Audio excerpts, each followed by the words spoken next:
Hello বন্ধুরা, আমি মায়া আবারও এসে গেছি তোমাদের মাঝে। আজকের গল্পটা হলো আজকে চড়ক, তাই তো? হ্যাঁ, আজকে চড়ক। তো এই চড়কে আমরা ছোটোবেলায় কি করতাম, ঠিক আছে? আরেকটা কথা বলি, দেখো, আমি গল্পটা যে আমার ঘটনাটা যে হয়েছে তোমাদেরকে যদি আমি প্রথম থেকে না বলি তাহলে তোমরা কেউ বুঝতে পারবে না। তাই জন্য আমি চাইছি তোমাদেরকে একটা সিরিয়ালভাবে প্রথম থেকে গল্পটা বলি, ঠিক আছে? যেমন প্রথম থেকে শুরু করেছিলাম সেইভাবেই গল্পটা বলি, তাহলে তোমরা পুরোটা বুঝতে পারবে যে ঘটনাটা কী। নাহলে ওই যদি মাঝখানে ছোটোবেলাটা ছেড়ে দিই, আবার বড়টা ধরি, আবার বড়বেলাটা ছেড়ে দিই, আবার ছোটোবেলাটা ধরি, তাহলে এটা গুলিয়ে ফেলবে, সমস্যা হবে।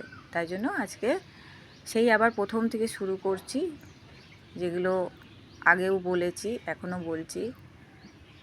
আজকে শুরু করলাম এই চড়কে আমাদের ওখানে, আমার তো বাড়ি খড়গপুরে, ছোটোবেলাটা আমার খড়গপুরেই কেটেছে। তো খড়গপুরের চড়ক একদম অন্যরকম। এই চড়কের মেলা আমাদের ওখানে পুরো 1 মাস ধরে সন্ন্যাসীরা অনেক মানে ওদের যে রীতি রিওয়াজ, ওই যে ওগুলো পালন করে 1 মাস ধরে।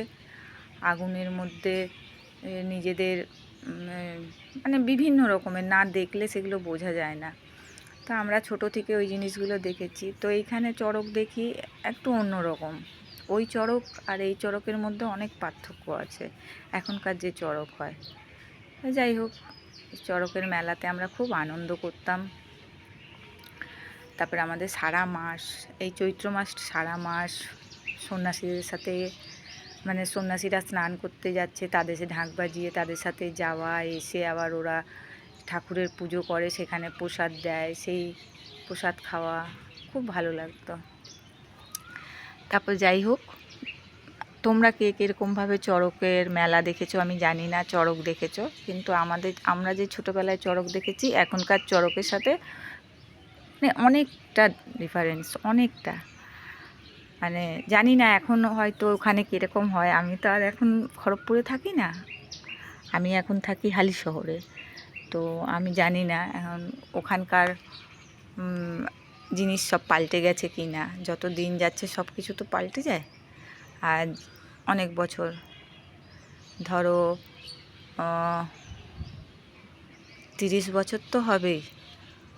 হ্যাঁ, 30 বছর, 30 বছর মানে 30 বছর আগের কথা বলছি আমি। আর 30 বছর পর তো অনেক কিছুই পাল্টে গেছে। 2 বছরের মধ্যেই কত কিছু পাল্টে যায়, আর কোথায় 30 বছর। হয়তো ওখানেও এখন এরকমই চড়ক হয়, আগের মতো না, হয়তো আর হয় না, জানি না। কিন্তু আমাদের চড়কের মানে চড়কের যে এটা খুব ভালো লাগতো। এখানে সবাইকে বলি যে আমরা যেই চড়ক দেখেছি ওই চড়ক এখানকার ওই সব বাচ্চারা বা মানুষরা ওইরকম চড়ক দেখেনি। ওই চড়ক একদম অন্যরকম। বললাম কি, 1 মাস ধরে সন্ন্যাসীরা করে, তারপরে হচ্ছে আগুনের মধ্যে করে, জিভের মধ্যে, পিঠের মধ্যে ওখানে করে, তারপরে মানে অনেক রকম, বিভিন্ন রকম। ওইসব না দেখালে তোমরা বুঝতেও পারবে না। তো ওই জিনিস আমরা যেগুলো দেখেছি, এখন মানুষ ওই সব দেখেও নি, হয়তো দেখেছে বা জানি না। এখন হয়তো সব জায়গায় চেঞ্জ হয়ে গেছে। এখন এখানেও যা হচ্ছে হয়তো ওখানেও তাই হচ্ছে। কেন 30 বছর আগের কথা 30 বছর পরের কথার মধ্যে অনেক ডিফারেন্স হয়ে যায়। মানুষ চেঞ্জ হয়ে যাচ্ছে, তো জিনিসও চেঞ্জ হতেই পারে। তা যাই হোক, চড়কে তোমরা আনন্দ করো, আমিও আনন্দ করি। সামনে আবার পয়লা বৈশাখ আসছে। পয়লা বৈশাখ খুব ভালোভাবে কাটিও। তোমরা ভালো থেকো, আমিও ভালো থাকি, আমার পাশে থেকো। বলবো, সব ঘটনা বলবো। আমার গল্প শুনতে গেলে তোমাদের ধৈর্য রাখতে হবে। ধৈর্য ধরো, অনেক কিছু জানতে পারবে, অনেক কিছু, অনেক কিছু। একটা মেয়ের জীবনে কত কিছু ঘটে যায়, তোমরা অনেক কিছু জানতে পারবে। তো যাই হোক, আজকে এইটুকুনি থাক, বেশি সময় নেই হাতে, একটুখানি সময়ের জন্য ছাদে এসেছি, তাই গল্পটা বললাম একটুখানি। তোমরাও ভালো থেকো, একটু ভালোবাসা দিও, সামনে মানে পাশে থেকো, তাহলেই জানতে পারবে, অনেক কিছু জানতে পারবে।